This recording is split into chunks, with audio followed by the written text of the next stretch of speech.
ओम उमा महेश्वराय नमः। आप सभी का हमारे YouTube चैनल पर हार्दिक स्वागत है। आज सुने शिव महापुराण की आगे की कथा। आज की कथा है दक्ष की 60 कन्याओं का विवाह और सती की तपस्या। आइए भगवान शिव के चरणों में नमन करते हुए कथा को शुरू करते हैं। ब्रह्मा जी बोले, हे मुनिराज, दक्ष के इस रूप को जानकर मैं उसके पास गया। मैंने उसे शांत करने का बहुत प्रयत्न किया और सांत्वना दी। मैंने उसे तुम्हारा परिचय दिया। दक्ष को मैंने ये जानकारी भी दी कि तुम भी मेरे पुत्र हो। तुम मुनियों में श्रेष्ठ एवं देवताओं के प्रिय हो। तत्पश्चात प्रजापति दक्ष ने अपनी पत्नी से 60 सुंदर कन्याएं प्राप्त की। तब उनका धर्म आदि के साथ विवाह कर दिया। दक्ष ने अपनी 10 कन्याओं का विवाह धर्म से, 13 कन्याओं का ब्याह कश्यप मुनि से और 27 कन्याओं का विवाह चंद्रमा से कर दिया। दो भूतागिरस और कृशाश्व को और शेष 4 कन्याओं का विवाह तार्क्ष के साथ कर दिया। इन सबकी संतानों से तीनों लोक भर गए। पुत्र पुत्रियों की उत्पत्ति के पश्चात प्रजापति दक्ष ने अपनी पत्नी सहित देवी जगदम्बिका का ध्यान किया। देवी की बहुत स्तुति की। प्रजापति दक्ष की सपत्नीक स्तुति से देवी जगदम्बिका ने प्रसन्न होकर दक्ष की पत्नी के गर्भ से जन्म लेने का निश्चय किया। उत्तम मुहूर्त देकर दक्ष पत्नी ने गर्भ धारण किया। उस समय उनकी शोभा बढ़ गई। भगवती के निवास के प्रभाव से दक्ष पत्नी महामंगल रूपिणी हो गई।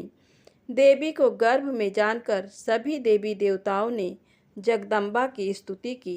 9 महीने बीत जाने पर शुभ मुहूर्त देवी भगवती का जन्म हुआ। उनका मुख दिव्य आभा से सुशोभित था। उनके जन्म के समय आकाश से फूलों की वर्षा होने लगी और मेघ जल बरसाने लगे। देवता आकाश में खड़े मांगलिक ध्वनि करने लगे। यज्ञ की बुझी हुई अग्नि पुनः जलने लगी। साक्षात जगदम्बा को प्रकट हुए देखकर दक्ष ने भक्ति भाव से उनकी स्तुति की। स्तुति सुनकर देवी प्रसन्न होकर बोली, हे प्रजापते, तुम्हारी तपस्या से प्रसन्न होकर मैंने तुम्हारे घर में पुत्री के रूप में जन्म लेने का जो वर दिया था वह आज पूर्ण हो गया है। ये कहकर उन्होंने पुनः शिशु रूप धारण कर लिया तथा रोने लगी। उनका रोना सुनकर दासियां उन्हें चुप कराने हेतु वहां एकत्र हो गईं। जन्मोत्सव में गीत और अनेक वाद्य यंत्र बजने लगे। दक्ष ने वैदिक रीत से अनुष्ठान किया और ब्राह्मणों को दान दिया। उन्होंने अपने पुत्री का नाम उमा रखा। देवी उमा का पालन बहुत अच्छे तरीके से किया जा रहा था। वह बालकपन में बहुत सी लीलाएं करती थीं। देवी उमा इस प्रकार बढ़ने लगीं जैसे शुक्ल पक्ष में चंद्रमा की कला बढ़ती है। जब भी वे अपनी सखियों के साथ बैठती, वे भगवान शिव की मूर्ति को ही चित्रित करती थीं। वे सदा प्रभु शिव के भजन गाती थीं, उन्हीं का स्मरण करती और भगवान शिव की भक्ति में ही लीन रहती। ब्रह्मा जी बोले, हे नारद, एक दिन मैं तुम्हें लेकर प्रजापति दक्ष के घर पहुंचा। वहां मैंने देवी सती को उनके पिता के पास बैठे देखा। मुझे देखकर दक्ष ने आसन से उठकर मुझे नमस्कार किया। तत्पश्चात सती ने भी प्रसन्नतापूर्वक मुझे नमस्कार किया। हम दोनों वहां आसन पर बैठ गए। तब मैंने देवी सती को आशीर्वाद देते हुए कहा, सती, जो केवल तुम्हें चाहते हैं और तुम्हारी ही कामना करते हैं, तुम भी मन में उन्हीं को सोचती हो और उसी के रूप का स्मरण करती हो। उन्हीं सर्वज्ञ जगदीश्वर महादेव को तुम पति रूप में प्राप्त करो। वे ही तुम्हारे योग्य हैं। कुछ देर बाद दक्ष से विदा लेकर मैं अपने धाम को चल दिया। दक्ष को मेरी बातें सुनकर बड़ा संतोष एवं प्रसन्नता हुई। मेरे कथन से उनकी सारी चिंताएं दूर हो गईं। धीरे धीरे सती ने कुमारावस्था पार कर ली और वे युवा अवस्था में प्रवेश कर गईं। उनका रूप अत्यंत मनोहारी था। उनका मुख दिव्य तेज से शोभायमान था। देवी सती को देखकर उनके पिता प्रजापति दक्ष को उनके विवाह की चिंता होने लगी। तब पिता के मन की बात जानकर देवी सती ने महादेव को पति रूप में पाने की इच्छा अपनी माता को बताई। उन्होंने अपनी माता से भगवान शंकर को प्रसन्न करने के लिए तपस्या करने की आज्ञा मांगी। उनकी माता ने आज्ञा देकर घर पर ही उनकी आराधना आरंभ करा दी। आश्विन मास में नंदा अर्थात प्रतिपदा, षष्ठी और एकादशी तिथियों में उन्होंने भक्तिपूर्वक भगवान शिव का पूजन कर उन्हें गुड़, भात और नमक का भोग लगाया व नमस्कार किया। इसी प्रकार एक मास बीत गया। कार्तिक मास की चतुर्दशी को देवी सती ने मालपुओं और खीर से भगवान शिव को भोग लगाया और उनका निरंतर चिंतन करती रहीं। मार्गशीर्ष के कृष्ण पक्ष की अष्टमी को वे तिल, जौ और चावल से शिव जी की आराधना करती और घी का दीपक जलाती। पौष माह की शुक्ल पक्ष सप्तमी को पूरी रात जागरण कर सुबह खिचड़ी का भोग लगाती। माघ की पूर्णिमा की रात भर वे शिव आराधना में लीन रहती और सुबह नदी में स्नान कर गीले वस्त्रों में ही पुनः पूजा करने बैठ जाती थी। फाल्गुन मास के कृष्ण पक्ष की चतुर्दशी तिथि को जागरण कर शिव जी की विशेष पूजा करती थी। उनका सारा समय शिव जी को समर्पित था। वे अपने दिन रात शिव जी के स्मरण में ही बिताती थीं। चैत्र मास के शुक्ल पक्ष की चतुर्दशी को वे ढाक के फूलों और दौनों से भगवान की पूजा करती थी। बैसाख माह में वे सिर्फ तिलों को खाती थीं। वे नए जौ के भात से शिव पूजन करती थीं। ज्येष्ठ माह में वे भूखी रहती और वस्त्रों तथा भटकटैया के फूलों से शिव पूजन करती थीं। आषाढ़ मास के शुक्ल पक्ष की चतुर्दशी को वे काले वस्त्रों और भटकटैया से रुद्रदेव का पूजन करती थीं। सावन मास में यज्ञोपवीत वस्त्रों तथा कुश आदि से वे पूजन करती थीं। भाद्रपद मास में विभिन्न फूलों व फलों से वे शिव को प्रसन्न करने की कोशिश करती। वे सिर्फ जल ही ग्रहण करती थीं। देवी सती हर समय भगवान शिव की आराधना में ही लीन रहती थी। इस प्रकार उन्होंने दृढ़तापूर्वक नंदा व्रत को पूरा किया। व्रत पूरा करने के पश्चात वे शिव जी का ध्यान करने लगीं। वे निश्चित आसन में स्थित हो निरंतर शिव आराधना करती रहीं। हे नारद, देवी सती की इस अनन्य भक्ति और तपस्या को अपनी आँखों से देखने मैं, विष्णु तथा अन्य सभी देवी देवता और ऋषि मुनि वहाँ गए। वहाँ सभी ने देवी सती को भक्तिपूर्वक नमस्कार किया और उनके सामने मस्तक झुकाए। सभी देवी देवताओं ने उनकी तपस्या को सराहा। तब सभी देवी देवता और ऋषि मुनि मेरे और विष्णु सहित कैलाश पर्वत पर पहुँचे। वहाँ भगवान शिव ध्यान मग्न थे। हमने उनके निकट जाकर दोनों हाथ जोड़कर उन्हें प्रणाम किया तथा उनकी स्तुति आरंभ कर दी।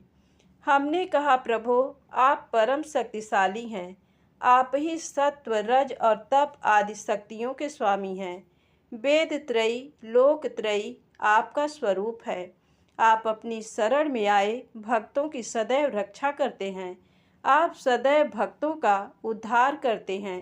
हे महादेव, हे महेश्वर, हम आपको नमस्कार करते हैं। आपकी महिमा जान पाना कठिन ही नहीं, असंभव है। हम आपके सामने अपना मस्तक झुकाते हैं।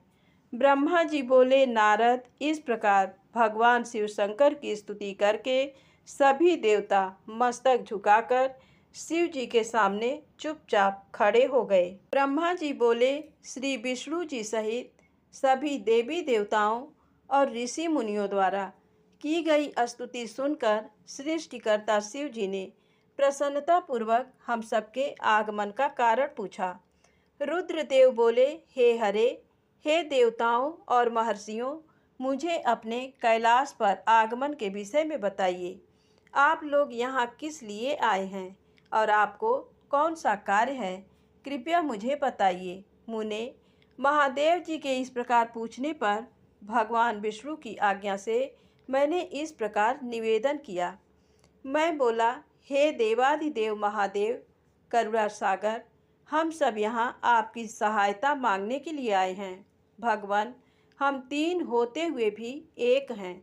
सृष्टि के चक्र को नियमित तथा सुचारू रूप से चलाने के लिए हम एक दूसरे के सहयोगी की तरह कार्य करते हैं। हम एक दूसरे के सहायक हैं। हम तीनों के परस्पर सहयोग के फलस्वरूप ही जगत के सभी कार्य संपन्न होते हैं। महेश्वर, कुछ असुरों का वध आपके द्वारा, कुछ असुरों का वध मेरे द्वारा तथा कुछ असुरों का वध श्री हरि द्वारा निश्चित है। हे प्रभो, कुछ असुर आपके वीर्य द्वारा उत्पन्न पुत्र के द्वारा नष्ट होंगे।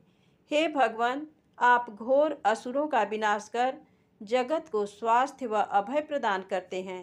हे प्रभो, सृष्टि की रचना, पालन और संहार, ये तीनों ही हमारे कार्य हैं। यदि हम अपने कार्य सही तरह से नहीं करें तो हमारे अलग अलग शरीर धारण करने का कोई उद्देश्य ही नहीं रहेगा। हे देव, एक ही परमात्मा महेश्वर तीन स्वरूपों में अभिव्यक्त हुए हैं। वास्तव में शिव स्वतंत्र हैं। वे लीला के उद्देश्य से सृष्टि का कार्य करते हैं। भगवान विष्णु उनके बाएं अंग से प्रकट हुए हैं और मैं उनके दाएं अंग से प्रकट हुआ हूँ। रुद्रदेव उनके हृदय से प्रकट हुए हैं, इसलिए वे ही भगवान शिव का पूर्ण रूप हैं। उनकी आज्ञा के अनुसार मैं सृष्टि की रचना और विष्णु जी जगत का पालन करते हैं। हम अपना कार्य करते हुए विवाह कर सपत्नीक हो गए हैं, अतः आप भी विश्व हित के लिए परम सुंदरी को पत्नी के रूप में ग्रहण करें। हे महेश्वर, पूर्व काल में आपने शिव रूप में हमें एक बात कही थी। आपने कहा था, मेरा एक अवतार तुम्हारे ललाट से होगा, जिसे रुद्र नाम से जाना जाएगा। तुम ब्रह्मा सृष्टिकर्ता होगे, भगवान विष्णु जगत का पालन करेंगे, मैं सगुण रुद्र रूप संहार करने वाला होऊंगा। एक स्त्री के साथ विवाह करके लोक के कार्यों की सिद्धि करूंगा। हे महादेव, अब अपनी कही बात को पूरा कीजिए। हे प्रभु, आपके बिना हम दोनों अपना कार्य करने में समर्थ नहीं हैं। अतः प्रभु, आप ऐसी स्त्री को पत्नी रूप में धारण करें जो कि लोक हित के कार्य कर सकें। भगवान, जिस प्रकार लक्ष्मी विष्णु की और सरस्वती मेरी सहधर्मिणी हैं, उसी प्रकार आप भी अपने जीवन साथी को स्वीकार कीजिए। मेरी ये बात सुनकर महादेव जी मुस्कुराने लगे और हमसे इस प्रकार बोले। उन्होंने कहा, हे ब्रह्मा, हे विष्णु, तुम मुझे सदा से अत्यंत प्रिय हो। तुम समस्त देवताओं में श्रेष्ठ तथा त्रिलोक के स्वामी हो, परंतु मेरे लिए विवाह करना उचित नहीं है। मैं सदैव तपस्या में लीन रहता हूँ। इस संसार से मैं सदा विरक्त रहता हूँ। मैं तो एक योगी हूँ जो सदैव निवृत्ति के मार्ग पर चलता है। घर गृहस्थी से भला मेरा क्या काम। मैं तो सदैव आत्मरूप हूँ जो माया से दूर है, जिसका शरीर अवधूत है, जो ज्ञानी आत्मा को जानने वाला और कामना से शून्य हो भोगों से दूर रहता है, जो अविकारी है, भला उसे संसार में स्त्री से क्या प्रयोजन है। मैं तो योग करते समय ही आनंद का अनुभव करता हूँ। जो मनुष्य ज्ञान से रहित हैं, वे ही भोग को अधिक महत्व देते हैं। विवाह एक बहुत बड़ा बंधन है, इसलिए मैं विवाह के बंधनों में बंधना नहीं चाहता। आत्मा का चिंतन करने के कारण मेरी लौकिक स्वार्थ में कोई रुचि नहीं है। फिर भी जगत के हित के लिए तुमने जो कहा है वह मैं करूँगा। तुम्हारे कहे अनुसार मैं विवाह अवश्य ही करूँगा, क्योंकि मैं सदा अपने भक्तों के बस में रहता हूँ। परंतु मैं ऐसी स्त्री से विवाह करूँगा जो योगिनी तथा इच्छानुसार रूप धारण करने वाली हो। जब मैं योग साधना करूँ तो वह भी योगिनी हो जाए, और जब मैं कामासक्त हूँ तब वह कामिनी बन जाए। ऐसी स्त्री ही मुझे पत्नी रूप में स्वीकार्य होगी। मैं सदैव शिव चिंतन में लगा रहता हूँ। जो स्त्री मेरे चिंतन में विघ्न डालेगी वह जीवित नहीं रह सकेगी। मैं विष्णु और ब्रह्मा, हम सभी शिव के अंश हैं, इसलिए हम सदा ही उनका चिंतन करते हैं। उनके चिंतन के लिए मैं बिना विवाह किए रह सकता हूँ। अतः मुझे ऐसी पत्नी प्रदान कीजिए जो मेरे अनुसार ही कार्य करे। यदि वह स्त्री मेरे कार्यों में विघ्न डालेगी तो मैं उसे त्याग दूंगा।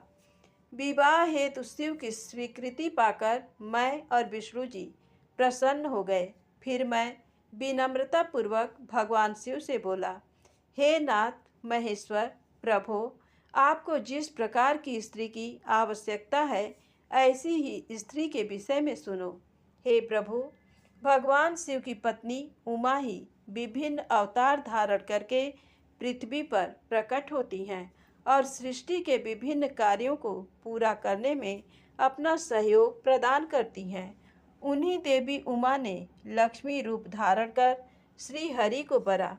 सरस्वती रूप में वे मेरी अर्धांगिनी बनी। अब वही देवी लोकहित के लिए अपने तीसरे अवतार में अवतरित हुई हैं। उमा देवी प्रजापति दक्ष की कन्या के रूप में अवतार लेकर आपको पति रूप में पाने की इच्छा के लिए घोर तपस्या कर रही हैं। उनका नाम देवी सती है। सती ही आपकी भार्या होने की योग्य हैं। वे महातेजस्विनी ही आपको पति रूप में प्राप्त करेंगी। हे भगवान, आप उनकी कठोर तपस्या को पूर्ण करके उन्हें फल स्वरूप वरदान प्रदान करिए। उनका तपस्या का प्रयोजन आपको पति रूप में प्राप्त करना ही है। अतः प्रभु, आप देवी सती की मनोकामना को पूरा कीजिए। हम सभी देवी देवताओं की यही इच्छा है। हम आपके विवाह का उत्सव देखना चाहते हैं। आपका विवाह तीनों लोकों को सुख प्रदान करेगा तथा सभी के लिए मंगलमय होगा। तब भगवान शिव बोले, आप सबकी आज्ञा मेरे लिए सबसे ऊपर है, क्योंकि मैं सदैव अपने भक्तों के अधीन हूँ। आपकी इच्छा अनुसार मैं देवी सती द्वारा तपस्या पूरी कर उनसे विवाह अवश्य करूँगा। भगवान शिव के ये वचन सुनकर हम सभी बहुत प्रसन्न हुए और उनसे आज्ञा लेकर अपने अपने धाम को चले गए। धन्यवाद। प्रेम से बोलिए शंकर भगवान की जय। दोस्तों, वीडियो पसंद आए तो कृपया चैनल को लाइक सब्सक्राइब अवश्य करिएगा। जय माता दी, जय भोलेनाथ।